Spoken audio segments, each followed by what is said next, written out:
How much does it cost to live as an expat? It's a loaded question because so many factors go into it. And I'm going to take a different approach.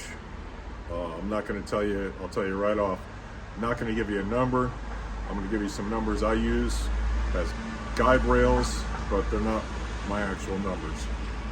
It's just what I personally use as guide rails to make decisions in fluid time.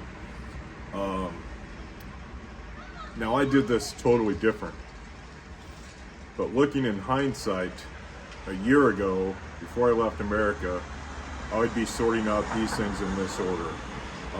What's my daily routine going to be like? So what's my daily life? Am I going to be, what do I want my daily activities to be? Do I want to sit in a room and play video games all day? Do I want to go to a gym all day? Do I want to go to the beach every day? And how sustainable is that? Everything sounds great on paper, excuse me. Everything sounds great on paper, but when you get out and you start doing it, how feasible is it really for sustainability? And that's probably the most important question that I don't see people talking about is, to me there's three factors. So let me just run through those. What's your daily activities? Where do you want to live? And then what budget do you want to run on? What's your budget?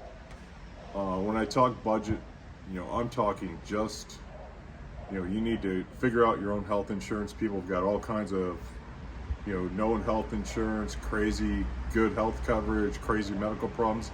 That's a whole separate ball of wax and so individualized.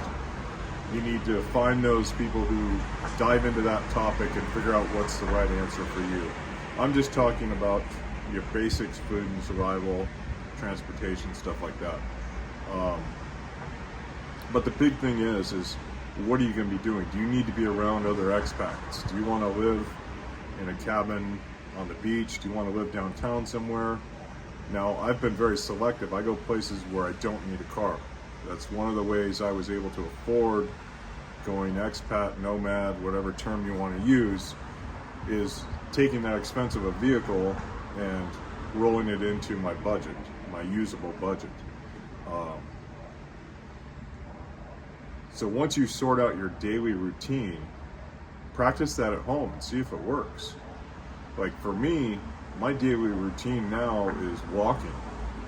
So for the since I did a little bit in the Azores, first 2 months I was overseas, I was in the Azores. And I did a little bit of walking there, not enough. I did mostly reading and internet research and just working on a lot of mental stuff. But once I hit Albania, every day is outside the house, almost all day. And I did a short video about Budapest because I made a concerted effort to try and give you an idea of my basic day. So, I'd basically mill around the house in the morning, and then punch out, get some coffee, and then walk it all day, every day. I'm out exploring. And even in a city like Tirana, where I was there for months, just walking through neighborhoods is interesting to me. But that's me personally, not necessarily you. You may get bored, 2 days hanging with me. But I love to walk around, meet people. Today I was down there, I was sitting up here, and I was like, wait, why am I just sitting on my ass? I can go for another walk. So I headed out, I went for a walk. There are these two little kids playing. The funniest thing in the world, watching these two little kids play. And, it just keeps me entertained. There's a lot of things I do to stay entertained, but they're all low dollar. So I'm on a very low budget compared to America. But I sorted that out before I left America, right?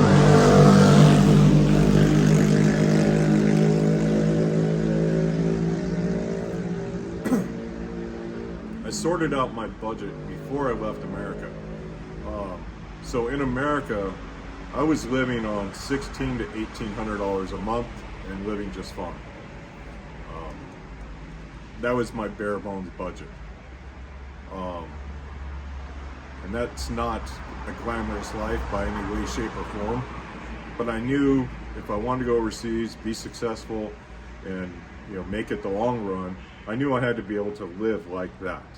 So, restaurants out, minimal, cut all that stuff back, learn to cook simple, basic, healthy meals at home, and, blah, blah, blah. But again, there was a lot of things I was practicing before I left America.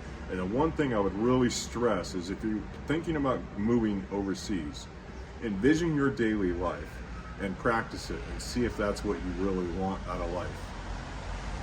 Now, I can tell you, walking around California, like, if the parks were safe, I'd be good with that. But the parks where I lived, it was always a nightmare.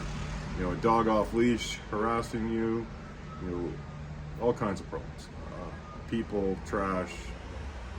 Now, it's kind of ironic because I say trash, and then you come to some developing countries and there's a lot of trash. But in America, I had a sense of responsibility that, that's my country, sense of pride, like, I should be doing something about this, and I really should. And I tried, but there isn't much that can be done anymore, right? So it is what it is. But that's the first thing, is sort out your daily routine and sort out how much that's going to cost you. The second thing I would say is, either pick your budget or pick your place. Either or. Pick your place, pick your budget. They kind of go hand in hand. And when I say pick your budget, identify a dollar amount that you're going to be able to spend every month without any problems. It's a sustainable dollar amount. And then when you start bouncing around at places, you got to see if that works. So Triana, if you sign a long-term lease, you can get a really cheap rent. And the farther out from the city center you go, the cheaper it gets. Some places in the city center, for 1 month, they're asking 1,500 euro a month for a short stay, right? So Airbnb is a good tool for that. And people use Booking.com. I'm not a fan, but Airbnb is a good tool to sort that out. And there's a lot of issues with Airbnb, but it is a good tool to sort that out and use it as a tool for when you land in a new area. So what you want to look for is go through all the filters and look at an area you're thinking about, and then sort out, and see if there's a dozen or more places in your price range with all the amenities you want. And then if they're in an area, like if you're going to have a car, that's fine. You can be pretty much anywhere. If you're going to get a motorbike, that's fine. I don't want either, right? I want to save that money and spend my time on my feet and burn those calories, lose some weight, and get some endurance back. So that's my goal. And then, so you set your budget, you find your place, and then it's a matter of going. That's a whole nother, punching out is a whole nother topic. Like the things I would recommend doing, or things I would do differently right before I left, and en route and stuff like that, totally different than what I did. But, I got through it and I survived. I'm having a great time. This is middle March, and I punched out June 1st last year, so I think I'm doing pretty good. The other thing about finding a place is you got to check your visa situation. So I'm currently in Saranda,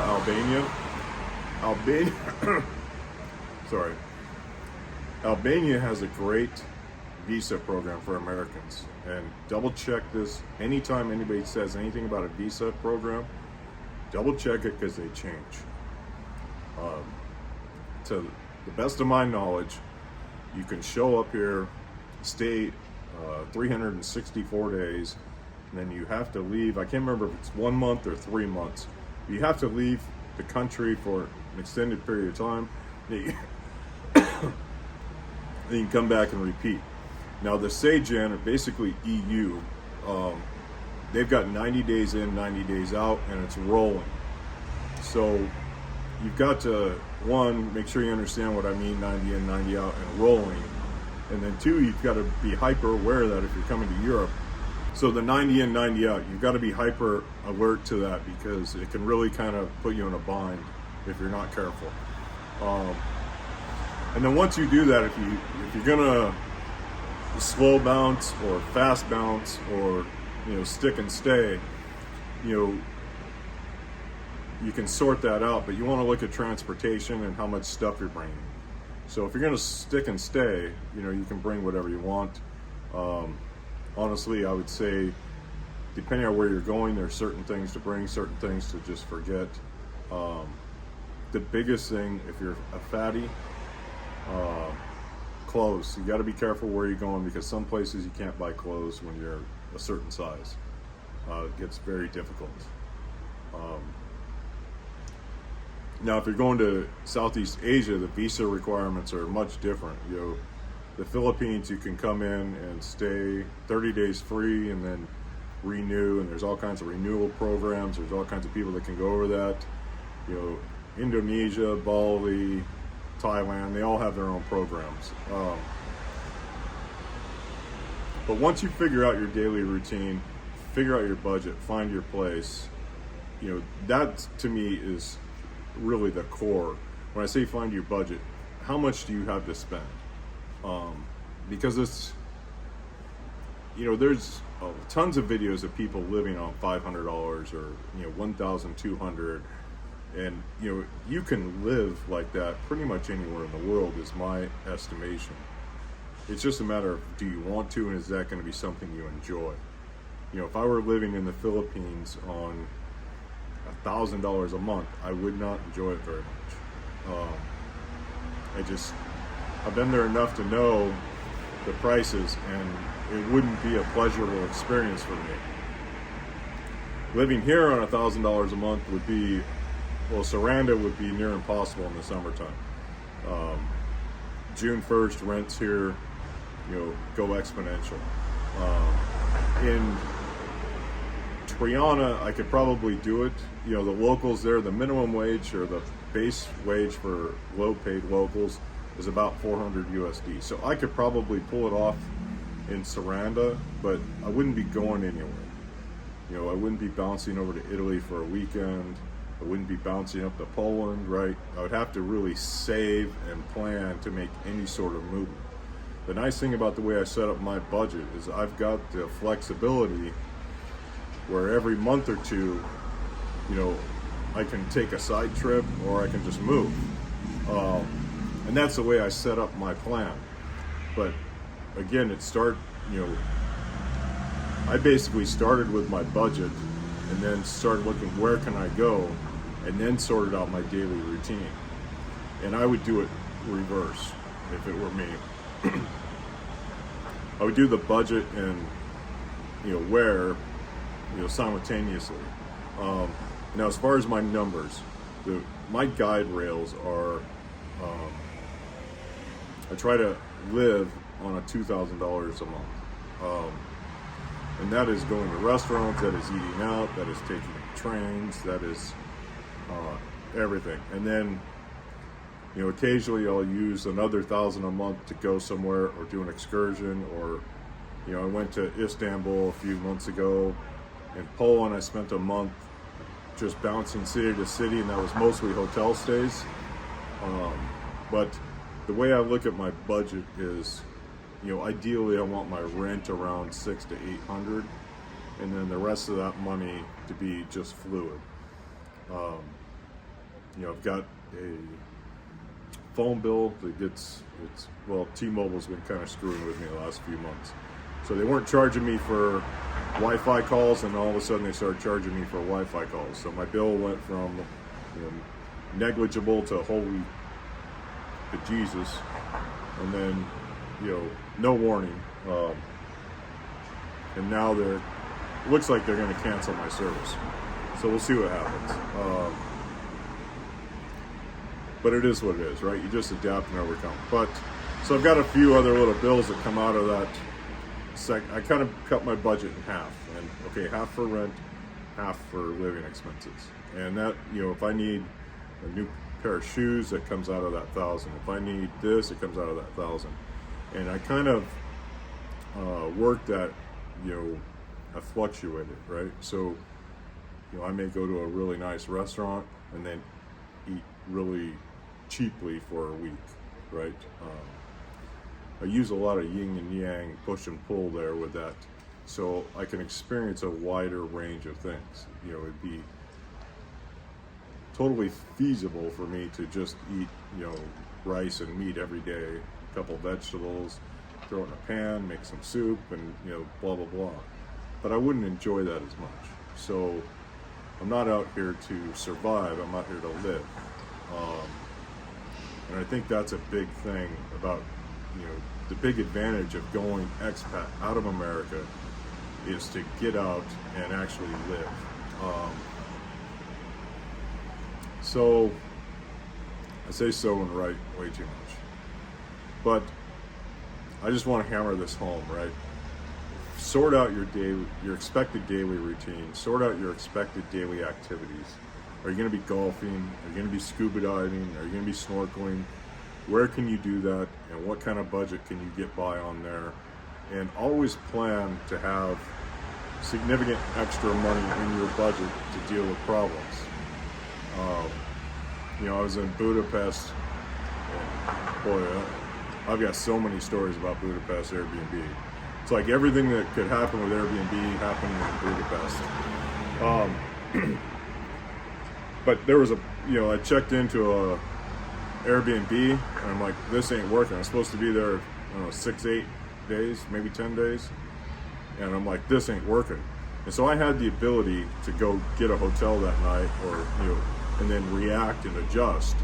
But, if I was running a real tight budget, Airbnb takes that money up front and they don't give it back real quick, even when they're wrong.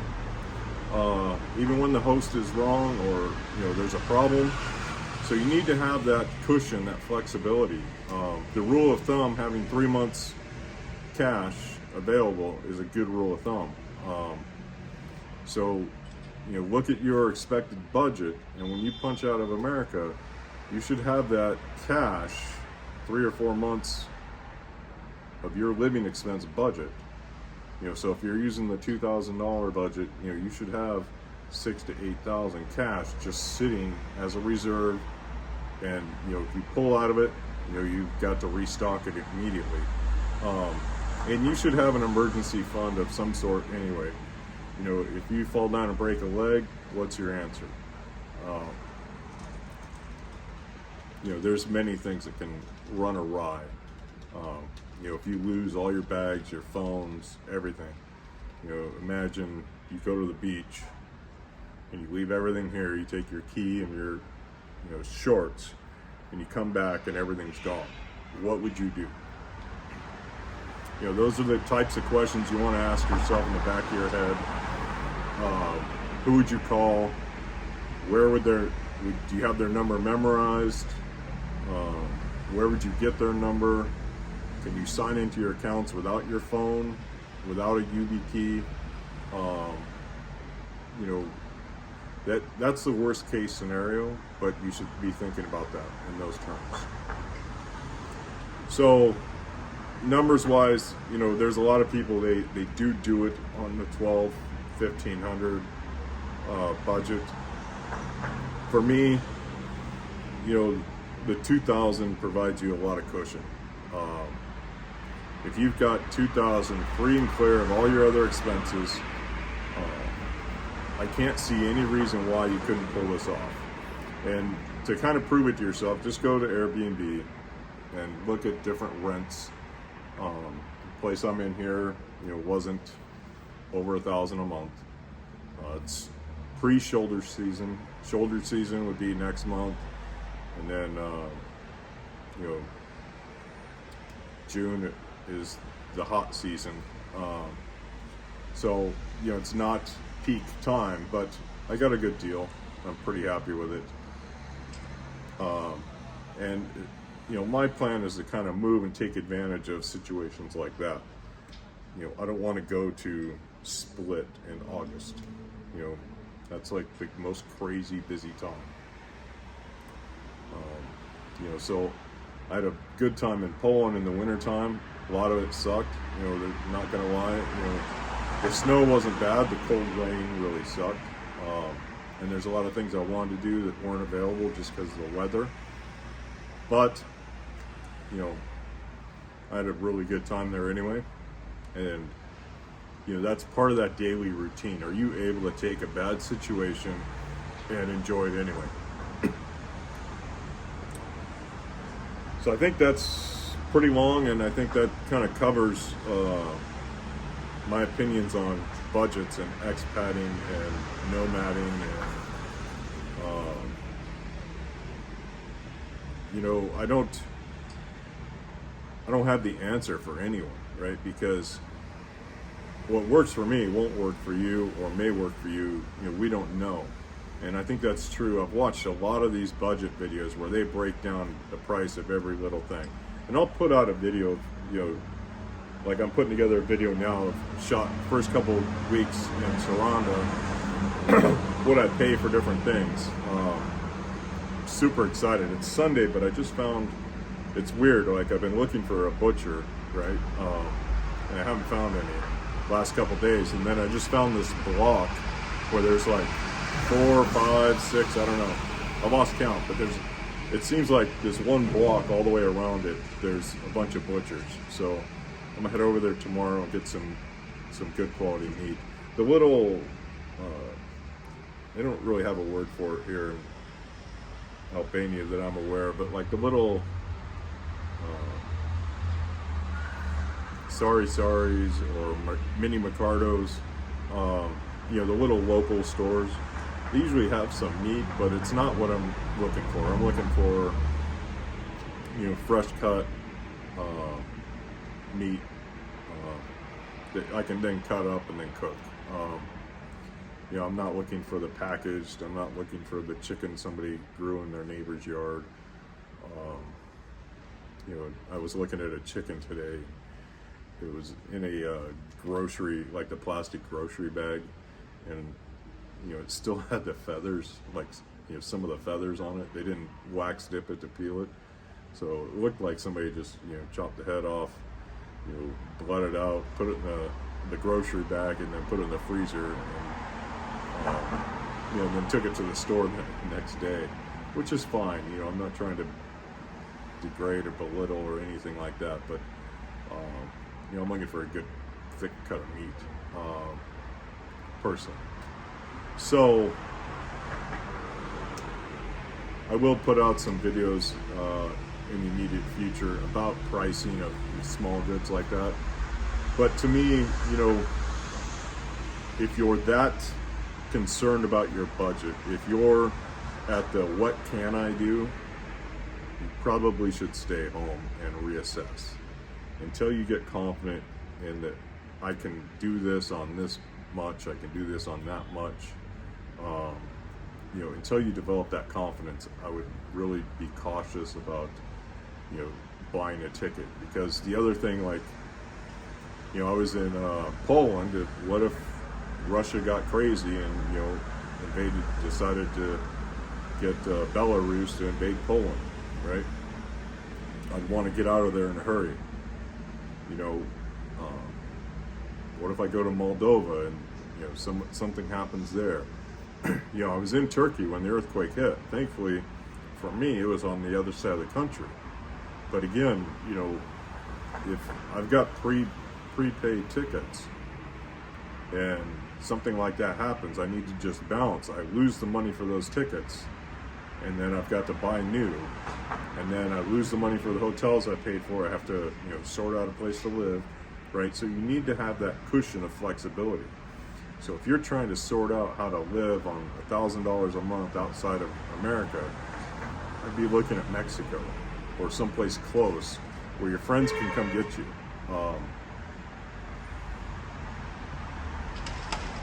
Yeah, I don't see.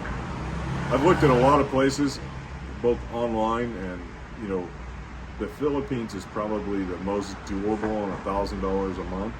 But boy, you better love the heat.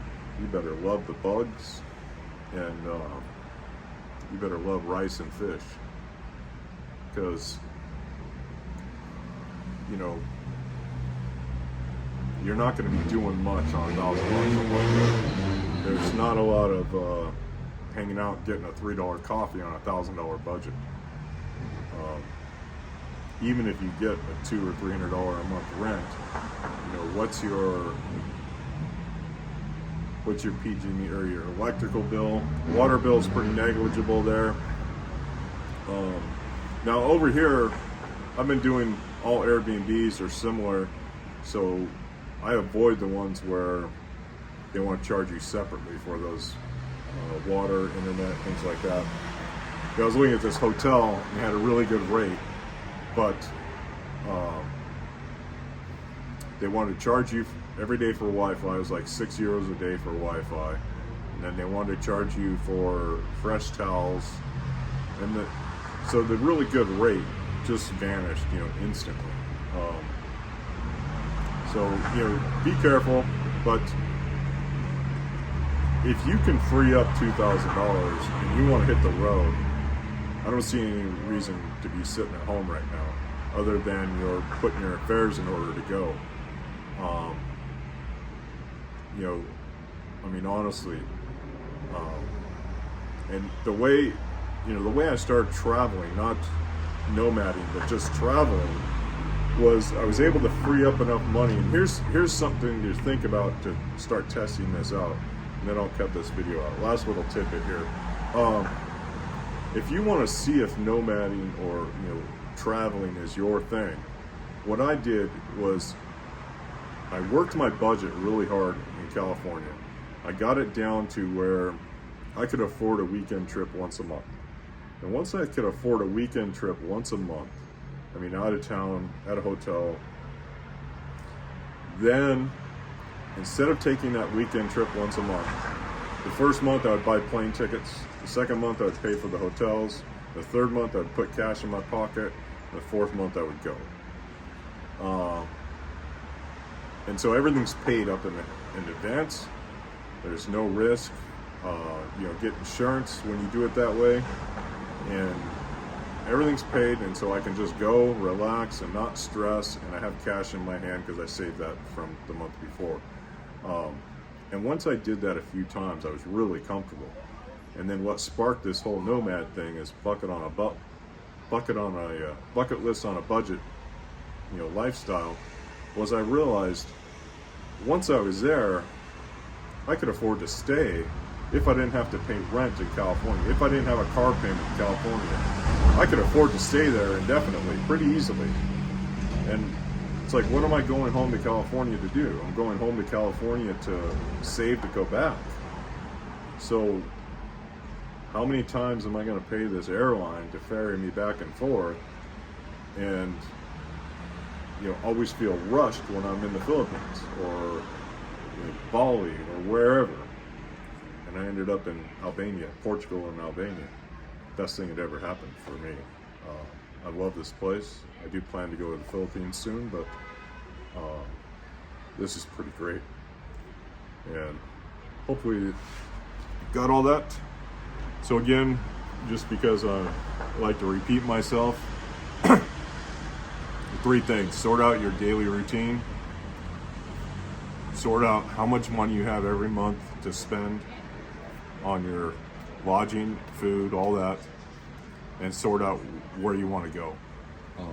Obviously, if your daily routine is walking every day, you don't want to be going to Alaska, right? If your budget is $1,200 a month, you're not going to England or Ireland. It's just not happening.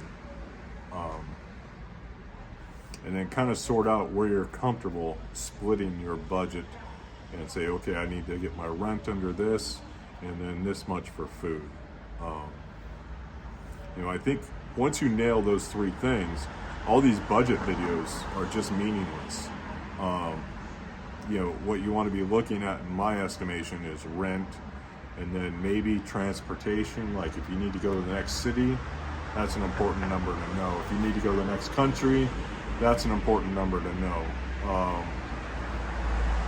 And then medical is just a huge ball of wax for everybody, or a ball of whatever. Medical's a deep conversation. So I hope that helped you. I'll be back with more.